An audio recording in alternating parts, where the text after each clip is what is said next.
Virtual News.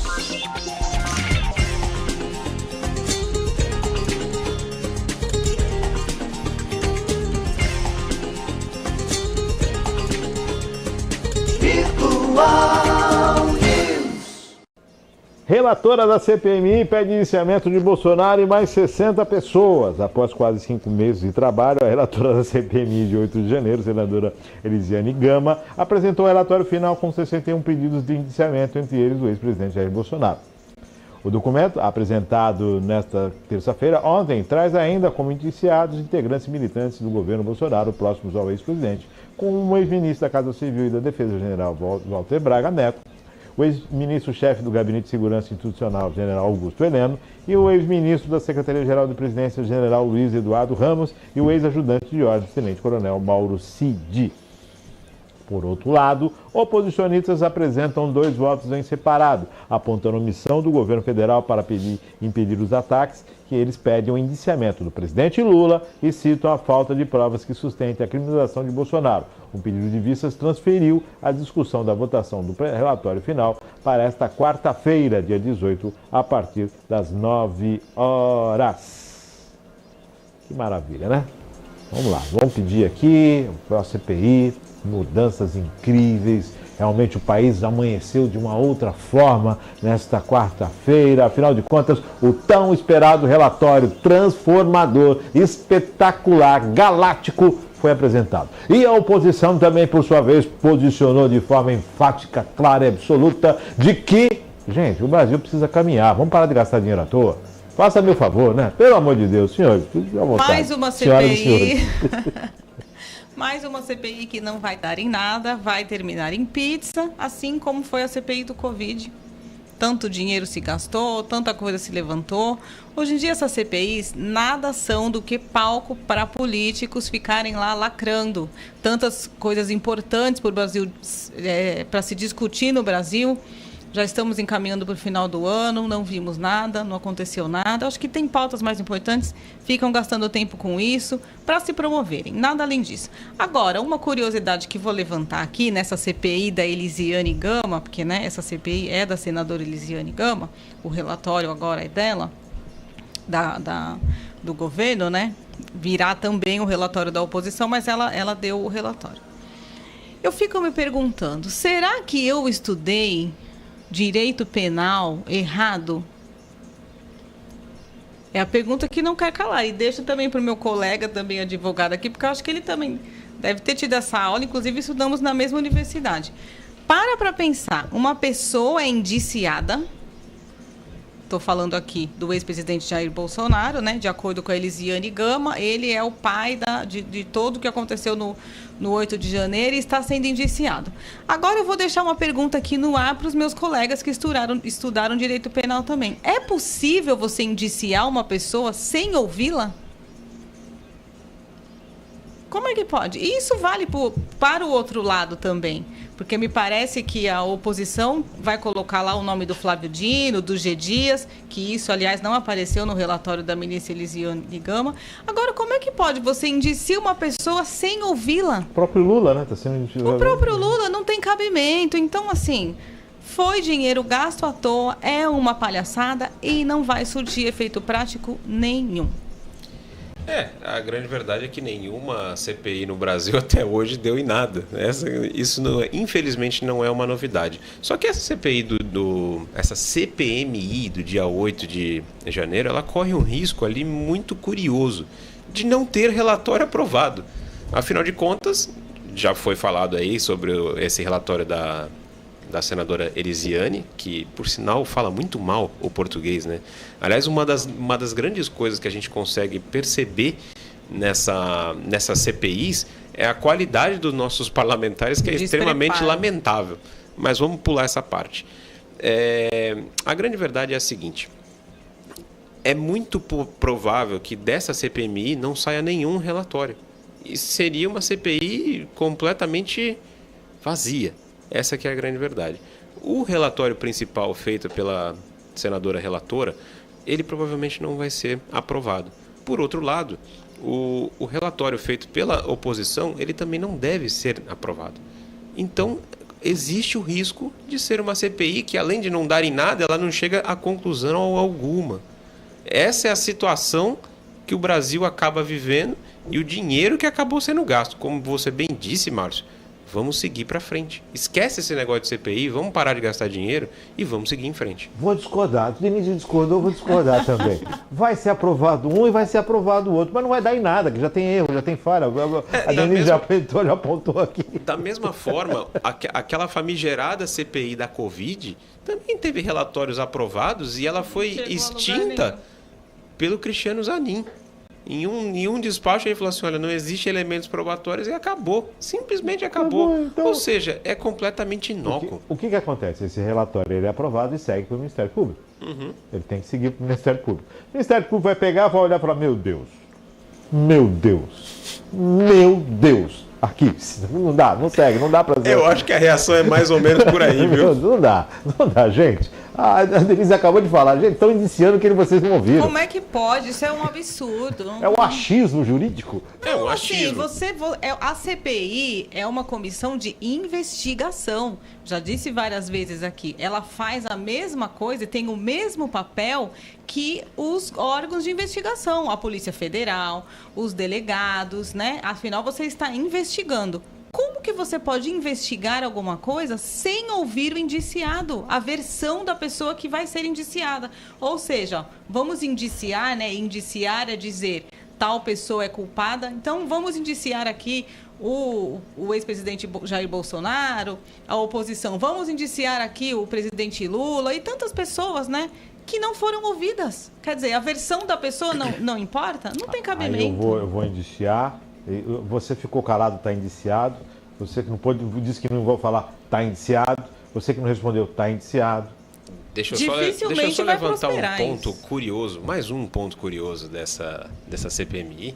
Parte do relatório chama os manifestantes lá então de terroristas, né? E boa parte da imprensa também fez essa coisa toda de chamar todo esse pessoal de terroristas.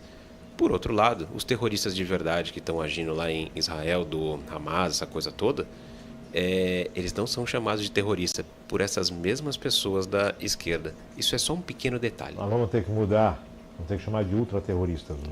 Exatamente. Eu acho que talvez seja essa a solução. De terrorismo aqui... A solução semântica para o tema. Até tem uns memes aí de uma senhorinha de 90 e poucos anos andando lá, o terrorista.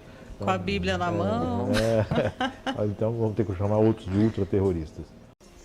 Bolsonaro é condenado a indenizar jornalistas por danos morais. Transitou julgado na decisão que condenou o ex-presidente da República, Jair Bolsonaro, a pagar indenização coletiva a jornalistas por danos morais em 50 mil reais. A decisão foi promulgada pela 4ª Câmara de Direito Privado do Tribunal de Justiça de São Paulo. O valor da multa será revertido ao Fundo Estadual de Despesa dos Direitos Difusos de São Paulo. A ação do Sindicato de Jornalistas Profissionais do Estado de São Paulo alegou que Bolsonaro atacava sistematicamente a categoria de forma agressiva e seus pronunciamentos na rede social. O sindicato registrou 175 agressões de Bolsonaro contra a imprensa em 2020. A fonte é o relatório Violência contra Jornalistas e Liberdade de Imprensa no Brasil, da Federação Nacional dos Jornalistas. O relatório apresenta exemplos como ataques homofóbicos, xingamentos, agressões às mulheres jornalistas durante entrevistas e até ameaça de dar socos em um profissional. Tentamos contato com a assessoria do ex-presidente Bolsonaro, mas não conseguimos contato até o fechamento dessa reportagem. As informações são da agência Senado. Ficou barato? Não. 50 mil? Pra ele, na verdade, é fichinha, né, Márcio? Vai fixo. É fichinha. Completa, pronto. É fichinha. Um pix que ele fez, não sei quantos mil. Pra mim seria muito dinheiro, mas pra ele não. Eu acho que, tipo assim, o Bolsonaro é aquela coisa, né? A gente até falou aqui uma vez, ele realmente perdeu a mão, ele extrapolou muitas vezes e tá aí. As consequências estão aí, vamos ver, vai pagar. Se não recorrer, né? Se não cabe recorrer, eu não vi na matéria se não cabe... Como está na 4ª região, pode recorrer, pode fazer... Mas já foi condenado? Mas, na verdade, ele tá tão aí, ele é tão desligado nesse sentido, eu acho, né? Posso estar enganado, mas o Bolsonaro, ele tá tão Eu acho que ele pensa assim, pô, eu fui pego para bode expiatório, na verdade. Ele vai falar assim, porque uma das falas dele é essa, né? Eu sou bode expiatório, é perseguição política, é perseguição da imprensa, principalmente. Mas eu me pergunto, vai sobrar alguma coisa para 2024? Vamos colocar tudo em 2023? Não, porque realmente ele extrapolou, a gente sabe, ele tem as qualidades, mas os defeitos dele, tipo assim, nesse sentido, ele foi bem rude com a imprensa, ele não teve dó, ele soltou o verbo algumas vezes quando não precisava. Procurou. Procurou.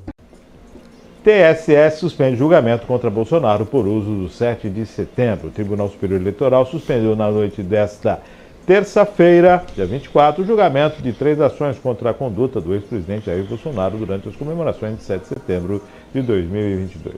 O julgamento será retomado na quinta-feira, dia 26, com o voto do relator, ministro Benedito Gonçalves. A sessão de ontem foi marcada por sustentações dos advogados e acusações de defesa, além da manifestação do Ministério Público Eleitoral, o MPE, pela condenação de Bolsonaro. Nas ações, o PDT e a senadora Soraya Tronic, do Podemos, pedem a inegibilidade de Bolsonaro, além da aplicação de multa pela acusação de utilização das comemorações do bicentenário da independência para promover sua candidatura à reeleição nas eleições de outubro do ano passado. Para a acusação, Bolsonaro usou o 7 de setembro para realizar atos de campanha, utilizando a máquina pública como benefício próprio. Ministério Público, durante a sessão, o Procurador-Geral Eleitoral Paulo Gonetti afirmou que Bolsonaro cometeu o abuso por obter vantagem eleitoral. Gonetti também condenou o uso das Forças Armadas pela campanha. O quadro do 7 de setembro de 2022 expunha à população a imagem dessa finalidade que a ordem jurídica quer evitar entre o agente político em campanha e reeleição e as Forças Armadas. A associação do candidato como um referido apoio das Forças Armadas se revela de sensível gravidade para a regularidade das eleições, afirmou. O advogado Tarcísio Vieira de Carvalho defendeu a rejeição das ações e disse que Bolsonaro não usou a comemoração de 7 de setembro para sua candidatura. De acordo com a defesa, Bolsonaro deixou o palanque oficial e foi até a outra parte da esplanada dos ministérios, onde o carro de som estava preparado para a campanha, sem vinculação com o evento cívico. Após o encerramento do evento, Bolsonaro se dirigiu ao local e, sem a faixa presidencial, discursou na fase posterior ao evento oficial, somente por aquelas pessoas que se deslocaram para o local e se dispuseram a ouvir, afirmou a defesa. Em caso de condenação, Bolsonaro pode ficar inelegível por 8 anos pela segunda vez. Contudo, o prazo de 8 anos continua valendo em função da primeira condenação e não será contado 2 vezes. A punição também pode atingir o general Braga Neto, vice na chapa de Bolsonaro. Em junho deste ano, o ex-presidente foi condenado pela Corte Eleitoral à inegibilidade por 8 anos por abuso do poder político e uso indevido dos meios de comunicação para usar uma reunião com embaixadores, em julho do ano passado, no Palácio da Alvorada, para atacar o sistema eletrônico de votação. Mais do mesmo, mais um julgamento, mais uma condenação. Esse agora está suspenso, mas tudo caminha aí para a condenação. E agora, José? O ex-presidente Bolsonaro já pode pedir música no Fantástico faz tempo, né? Já é a terceira, Já né? pode pedir música. Eu não acredito, apesar da suspensão, o próximo, né, a votar é o ministro Benedito, que já sabemos, né, que é o ministro lá do tapinha nas costas, que o presidente Lula deu o tapinha nas costas, né, e ele respondeu missão dada, missão cumprida. Já sabemos esse voto. O que será? E eu, como disse na semana passada, o presidente Bolsonaro já está inelegível. Não cabe recurso, mas ele vai recorrer daquela inelegibilidade dos 8 anos para o próprio STF, já sabemos o que virá dali, então, ponto, ele está inelegível. O que eu faria se eu fosse a oposição, de verdade, eu obstaria esses julgamentos, porque foi o que disse aqui semana passada. Pode ser um tiro no pé. O ex-presidente Bolsonaro, realmente, depois das comemorações lá do 7 de setembro, né, e esse foi um argumento dado pelo advogado dele, fez as comemorações e depois trocou de roupa, saiu e foi comemorar o 7 de setembro com o povo. Nada além do que ele fez durante a campanha toda. é um presidente que pega muito essa pauta do patriotismo, as datas comemorativas, bandeira nacional e tudo mais. Então, foi o que ele fez, né, depois que fez as comemorações oficiais. Agora, o que acontece? Para as próximas eleições, em sendo julgado proibido esse tipo de conduta, vai ter que valer também para todos, não é? Então, se valer agora para o presidente Jair Bolsonaro de não poder fazer live, que falamos a semana passada, e agora de poder comemorar o 7 de setembro com o povo, também terá que valer para os outros candidatos nas próximas eleições. Olha, eu penso que eu não consigo acreditar, na verdade, na isenção do ministro Benedito Gonçalves. Essa que é a grande verdade. O ministro que tomou ali um tapa, não foi nas costas, doutora Denise. Não foi um foi tapinha no rosto. no rosto, ainda pior, foi no então. rosto, é um pouquinho pior. Teve um tapinha no rosto e depois disse missão dada é missão cumprida. Poxa, eu penso da seguinte forma, eu acho que quando um membro do Poder Judiciário ele quer se tornar um agente político, o melhor caminho é que ele saia do Poder Judiciário e vá pro meio político e faça a sua campanha. E não fazer dessa forma, né? Essa que é a grande verdade. Mais uma acusação sobre essa história do 7 de setembro. Particularmente eu não vi nada demais. Eu acompanhei esses atos aí do 7 de setembro, inclusive estava lá na Avenida Paulista na época. Sinceramente não vi nada demais, eu não vi abuso nenhum, não vi campanha alguma. O que teve foi um arrobo patriótico, como sempre foi característica do ex-presidente Bolsonaro. Então, particularmente, não vejo nenhum exagero, não vejo nenhum motivo para se solicitar esse tipo de condenação. Só que aí quando a gente olha quem pediu essa condenação, que no caso é o PDT e a senadora Soraya Tronic, a gente já tem uma ideia da coisa e de quem está pedindo, né? Acho que se pede tudo e não se consegue muita coisa. Fato é, Bolsonaro pode ser considerado inelegível mais uma vez. Deixa eu lembrar de uma coisa. Por mais que você coloque ali 8 anos de inelegibilidade, o próprio ministro Gilmar Mendes demonstrou durante salvo engano, na semana passada, que houve uma intervenção do STF que foi extremamente importante para a eleição do presidente Lula. Ou seja, no Brasil, em se tratando de eleição, não tem como ter previsibilidade de absolutamente nada. Essa condenação que o Bolsonaro teve, ela pode ser apagada a qualquer momento. Não existe segurança jurídica neste país. Essa aqui é a grande verdade. Duvido muito que essa condenação ocorra, em que pese. Eu realmente não acredito na isenção do ministro Gonçalves, mas vamos descobrir aí daqui a algum tempinho se teremos mais uma condenação de Bolsonaro ou se ele se livra de mais uma. Na verdade, independente de ser condenado ou não, os 8 anos não vai afetar em mais nada. Já tem uma condenação, está cumprindo os 8 anos e não vai para 16. Não é assim que funciona. Exato, e tem uma coisa curiosa, né? Parece que mesmo já fora da presidência da República, a mídia parece que gosta de reiterar esses casos e colocar eles sempre em evidência. Eu só vou chamar a atenção aqui do atual genro do presidente da República, que é candidato numa cidade, pré-candidato a prefeito numa cidade anterior, que desfila pelo palácio, né, com os ministros e tudo mais. E se essas fotos foram utilizadas em campanha, ou então se essa ingerência política for utilizada em campanha, tecnicamente não pode nem mais ser candidato, né? Sim. É bom pensar bem aí que já está se abrindo um leque muito grande. A maioria do TSE condena Bolsonaro por uso político do 7 de setembro. A maioria dos ministros do Tribunal Superior Eleitoral votou ontem pela condenação do ex-presidente Jair Bolsonaro pelo uso eleitoreiro das comemorações de 7 de setembro de 2022. É a segunda condenação de Bolsonaro à inelegibilidade por 8 anos. Contudo, o prazo de 8 anos continua valendo em função da primeira condenação e não será contado 2 vezes. O ex-presidente está impedido de participar das eleições de até 2030. Até o momento, por 4 votos a 1, prevalece na votação a manifestação do relator ministro Benedito Gonçalves, no voto proferido na sessão de 24 de outubro. O ministro citou as irregularidades que Bolsonaro cometeu durante o 7 de setembro em Brasília e no Rio de Janeiro. Entre elas, as ilegalidades, Gonçalves citou a autorização do governo para que tratores de agricultores, apoiadores do ex-presidente, participassem do desfile e para a entrada de um trio elétrico na esplanada nos ministérios para a realização do comício de Bolsonaro após o desfile. No caso do general Braga Neto, vice na chapa de Bolsonaro, a votação está indefinida. O placar de 3 votos a 2 pela inelegibilidade. O voto do relator foi sucedido pelos ministros Floriano de Azevedo Marques, André Ramos Tavares e Carmen Lúcia. Raul Araújo votou pela rejeição da ação contra Bolsonaro. A sessão continua para a tomada dos votos dos ministros Nunes Marques e Alexandre de Moraes. As informações são da Agência Brasil. Vai pedir no Fantástico. Você falou outro dia, falamos Bolsonaro na quarta-feira vai pedir. passada, eu disse que o ex-presidente Bolsonaro já pode pedir música no Fantástico, já pode pedir música 2 vezes no Fantástico, né?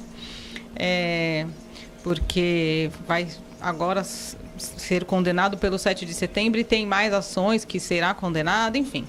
O que eu vejo disso tudo? O presidente Jair Bolsonaro de tolo não tem nada. Essa que é a grande verdade. E essas condenações que vão aparecendo não vai mudar nada. Ele já está inelegível pela primeira condenação por 8 anos. Agora, o que me parece que é a estratégia do ex-presidente Bolsonaro? Usar isso a seu favor. Essa pauta da perseguição política já está começando a ganhar força.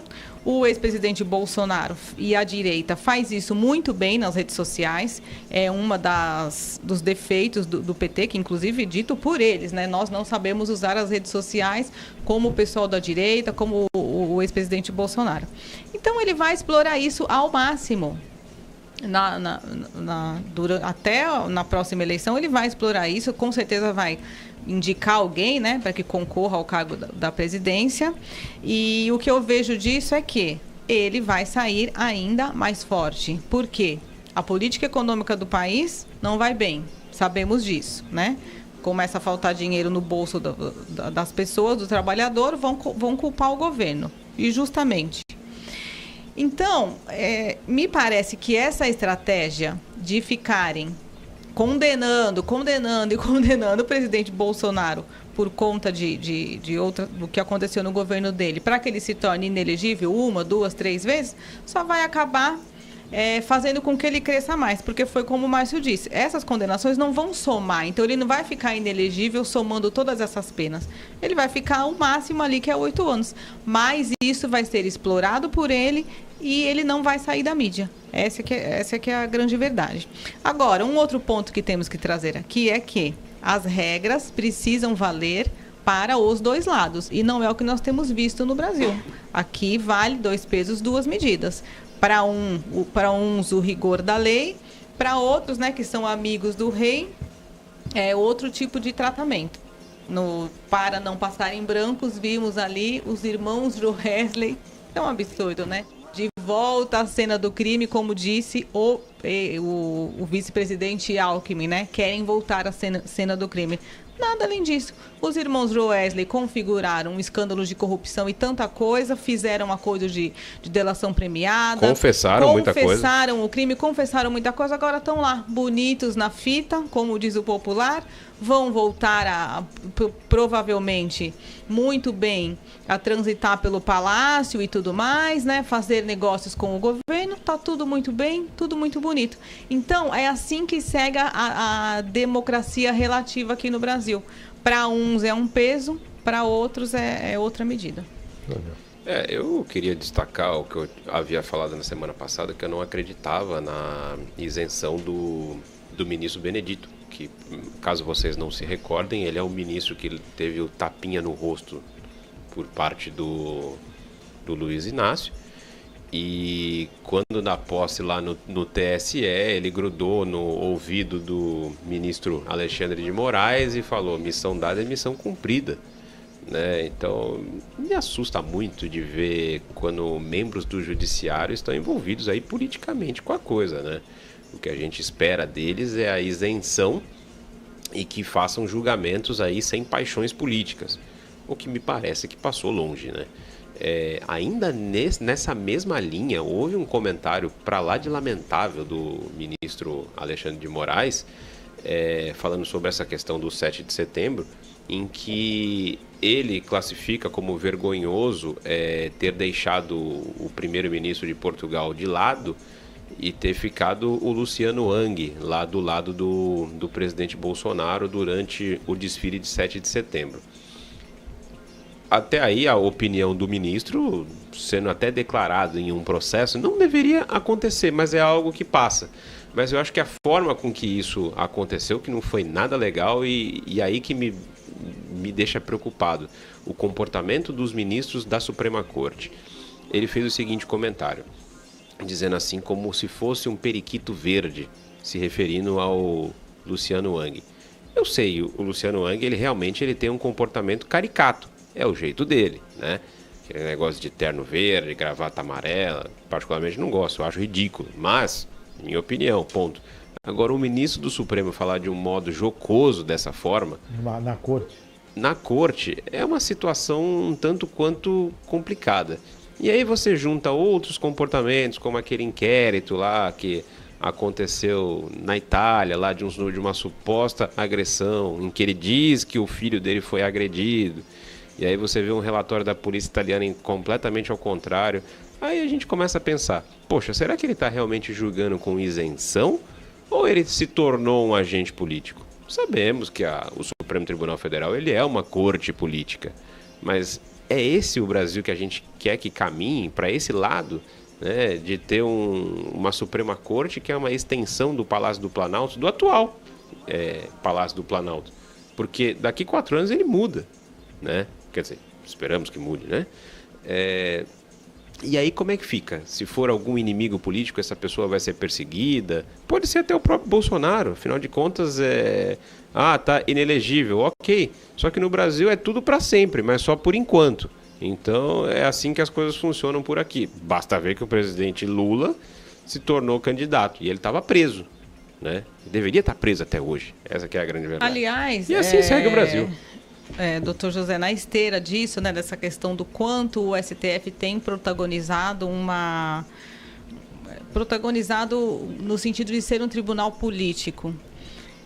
Saiu uma matéria, foi na Folha de São Paulo, dizendo que o presidente Luiz Inácio não tem pressa nenhuma de indicar o novo ministro do STF, porque já sabe que ali, como diz o popular, está tudo arredondado. Ou seja, ele tem maioria, ele sabe que o STF, a maioria vota com ele, então ele está tão tranquilo e confortável que nem há necessidade, nem está pensando agora na indicação do próximo ministro do STF. Tal é a posição de comodidade que ele sente em relação aos julgamentos do STF. É aquilo que eu falei, né? Ele quer fazer da Suprema Corte uma extensão do Palácio do Planalto para que tudo seja feito ao seu bel prazer. O que é lamentável. Eu acho que o Brasil, quando ele tem esse tipo de comportamento da Suprema Corte, a gente acaba se igualando com países lamentáveis como a Venezuela, que é a nossa vizinha aqui. Então é uma situação triste. A democracia lá já ficou bem relativa agora. Pessoal, sim. Para lá de relativa. Algumas prévias da oposição não poderão acontecer, tá uma loucura lá. Estados Unidos abriu um pouquinho o espaço, né, para sanções, o pessoal já começou, daqui a pouco já fecha tudo. É o modus operandi da democracia relativa, porque o que o Maduro está tentando fazer lá? Varrer, né, a oposição. E é bom Parece falar, que estamos vendo a mesma coisa aqui. E é bom falar que já houveram alguns alertas aí, inclusive da OCDE, sobre essa questão de punições sobre corrupção no Brasil. Ou seja, isso já está pegando mal internacionalmente, não é só aqui. A coisa já está ultrapassando as suas fronteiras. E aí o ministro do Supremo Tribunal Federal, o Alexandre de Moraes, que falou aí que achou vergonhoso o que foi feito com o primeiro-ministro de Portugal, etc. e tal, é melhor tomar cuidado com a falta de punição, porque o mundo está vendo. Lembrando que o STF tem que tomar um corpo e um tamanho e uma autonomia, e os poderes têm que ser harmônicos entre si. Cuidado, não alimente aquilo que pode se tornar um grande pesadelo para você, né? Exatamente. Virtual News.